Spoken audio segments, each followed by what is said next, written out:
एनाहिलार्क Ben Ten universe की fifth dimensional being क्वांटिमिलिया के most powerful weapons में से एक है, जिसके एक्सप्लोजन ने यूनिवर्स को कुछ ही सेकंड्स में डिस्ट्रॉय कर दिया था। लेकिन फिर भी इस एक्सप्लोजन में कुछ कैरेक्टर्स सरवाइव कर सकते हैं और मे बी बेंटेन यूनिवर्स में काफी स्पीसीज और काफी कैरेक्टर्स उस एक्सप्लोजन में सरवाइव कर भी गए हों, लेकिन हमें सबकी तो नहीं पता है। इसलिए मैंने इस वीडियो में केवल टॉप 10 कैरेक्टर्स या स्पीसीज को ही सेलेक्ट किया है।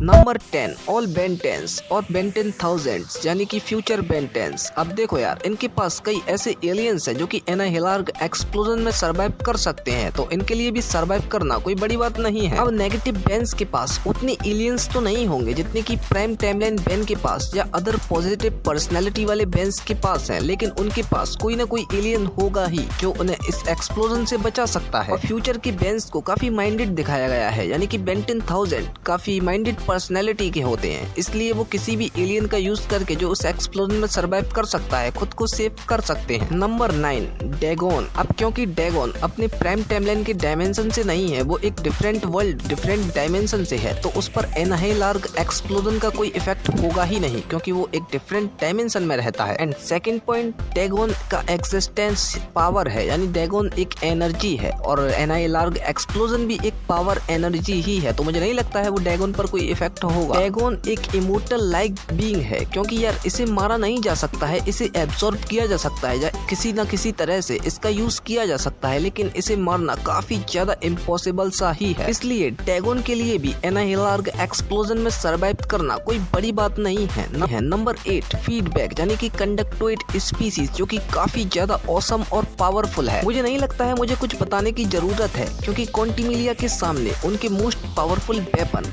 एनाहिलार्क को एब्सॉर्ब कर लिया था फीडबैक ने, और भाई इसका कोई इफेक्ट भी नहीं हुआ था फीडबैक पर। जिस डैगोन को अल्टीमेट वेविक और एटॉमिक्स जैसे एलियंस भी डिफीट नहीं कर सकते हैं, उसे फीडबैक सिंगल हैंडली ही डिफीट कर सकता है। बट मे बी ये पॉसिबल है कि जब एनाहिलार्क एक्सप्लोजन स्टार्ट हो जाए तब फीडबैक इसे एब्सॉर्ब न कर सके और कंडक्टोइड स्पीसीज भी डिस्ट्रॉय हो जाए। नंबर 7 क्लॉकवर्क, जो कि क्रोनोसेपियन टाइम बॉम्ब जैसे पावरफुल वेपन के इफेक्ट को भी रिवर्स कर सकता है या उसके इफेक्ट को बिल्कुल खत्म कर सकता है। वो एलियन मे बी एनाहिलार्क एक्सप्लोजन में सरवाइव कर सकता है या उसके इफेक्ट को रिवर्स कर सकता है। क्लॉकवर्क बेन का वो एलियन है जिसके पास टाइम पावर्स हैं। अब टाइम पावर्स से क्या क्या नहीं कर सकता है आप सोच ही सकते हैं। इसके लिए एनाहिलार्क एक्सप्लोजन में सरवाइव करना या उसे रिवर्स करना कोई बड़ी बात नहीं है। नंबर 6 इयॉन, जो कि एक क्रोनियन के कंट्रोल में है। अब क्रोनियंस के बारे में आपको मेरी एक अलग वीडियो में मिल जाएगा देखने के लिए, जिसका लिंक आपको डिस्क्रिप्शन में मिल जाएगा और वीडियो चैनल पर भी अवेलेबल है, आप उसे देख सकते हैं। अब देखो यार, क्योंकि इयॉन के पास टाइम पावर्स हैं और इयॉन डिफरेंट टाइमलाइन और डिफरेंट डायमेंशन या यूनिवर्स में ट्रेवल करता ही रहता है, तो उसके लिए ये मुश्किल नहीं है कि वो एनाहिलार्क एक्सप्लोजन में डिस्ट्रॉय हो जाए। इयॉन के पास काफी माइंड है, इयॉन काफी माइंडेड पर्सन है, उसे टाइम पावर्स की काफी अच्छी नॉलेज है, उसके पास काफी पावरफुल वेपन्स भी हैं, इसलिए पॉसिबल है इयॉन एनाहिलार्क एक्सप्लोजन में सरवाइव कर सकता है। अब ऐसा इसलिए भी है क्योंकि पैराडॉक्स कितने पावरफुल हैं, लेकिन भाई वो इयॉन से डरते हैं क्योंकि इयॉन उन्हें लगभग डिफीट कर ही देता है या फिर इयॉन उनसे काफी पावरफुल होता ही है। इयॉन और पैराडॉक्स में कई बार फाइट हो चुकी है और दोनों में से ही कोई जीता भी नहीं है, लेकिन इयॉन अपनी स्ट्रेटेजी से हर बार पैराडॉक्स को शॉक कर ही देता है। तो हम कह सकते हैं कि जो पैराडॉक्स को डिफीट करने या उन्हें शॉक करने का पावर तो रखता ही है, वो भी एनाहिलार्क एक्सप्लोजन में सरवाइव कर सकता है क्योंकि पैराडॉक्स को डिफीट करना बेन के लिए भी आसान नहीं है। नंबर 5 बेंटेन यूनिवर्स और बेंटेन सीरीज का मोस्ट पावरफुल विलन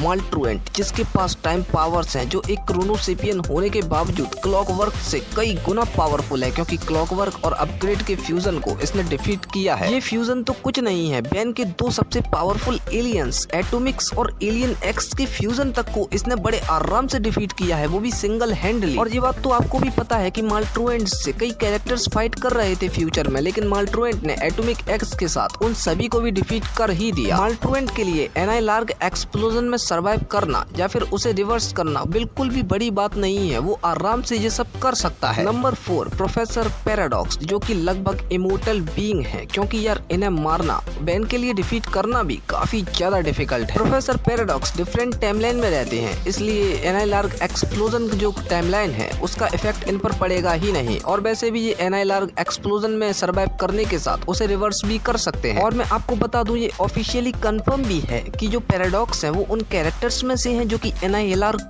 एक्सप्लोजन में सर्वाइव कर गए थे। नंबर 3 क्वांटिमिलिया, अब जिनका ये वेपन है वो स्पीसीज भला अपने ही एक्सप्लोजन में सर्वाइव कैसे नहीं करेगी। क्वांटिमिलिया एक most powerful 5th dimensional beings में से है, जिस पर खुद के वेपन का कोई इफेक्ट नहीं होता है, क्योंकि यार ये स्कर्ड या स्लाइम बियर्ड्स की हेल्प से ये सब करते ही रहते हैं। यूनिवर्स को क्रिएट करना और उसे डिस्ट्रॉय करना इनके लिए कोई बड़ी बात नहीं है, इनके पास एनाहिलार्ग से भी ज्यादा पावरफुल वेपन्स हो सकते हैं। नंबर 2 नाल्जियंस, अब देखो यार ये बेन 10 यूनिवर्स की मोस्ट इंटेलिजेंट और मोस्ट पावरफुल स्पीसीज है, इसे डिफीट करना लगभग इम्पॉसिबल है। इनकी एज काफी ज्यादा होती ही है, लेकिन इनकी टेक्नोलॉजी एलियन एक्स तक को डिफीट करने का पावर रखती है, क्योंकि इन्हें बेन 10 यूनिवर्स के लगभग सभी डायमेंशन की नॉलेज है और ये किसी भी डायमेंशन में ट्रेवल कर सकते हैं, तो इनके लिए एनाहिलार्ग एक्सप्लोजन में सर्वाइव करना बिल्कुल भी बड़ी बात नहीं है। ये उसे रिवर्स कर सकते हैं और ऐसे एब्सॉर्ब भी कर सकते हैं। नाल्जियंस एलियन एक्स को भी डिफीट कर सकते हैं। अब इसके लिए आपको चैनल पर अवेलेबल शॉर्ट्स को देखना होगा, वहाँ से आपको इसके बारे में पता चल जाएगा। नंबर 1 एलियन एक्स या कहीं सेलेस्टियल सेपियन, जो कि एनाहिलार्ग एक्सप्लोजन में सर्वाइव कर भी चुके हैं, इसलिए मैंने इन्हें नंबर 1 पर रखा है, वरना नाल्जियंस को नंबर 1 पर रखता। अब इनके बारे में मुझे ज्यादा बताने की जरूरत नहीं है, क्योंकि एनाहिलार्ग को बनाने वाली स्पीसीज को ही डिफीट या उसे डिस्ट्रॉय करने का पावर रखते हैं ये। तो आपको क्या लगता है, क्या कोई ऐसा कैरेक्टर बच गया है जो कि एनाहिलार्ग एक्सप्लोजन में सर्वाइव कर सकता है?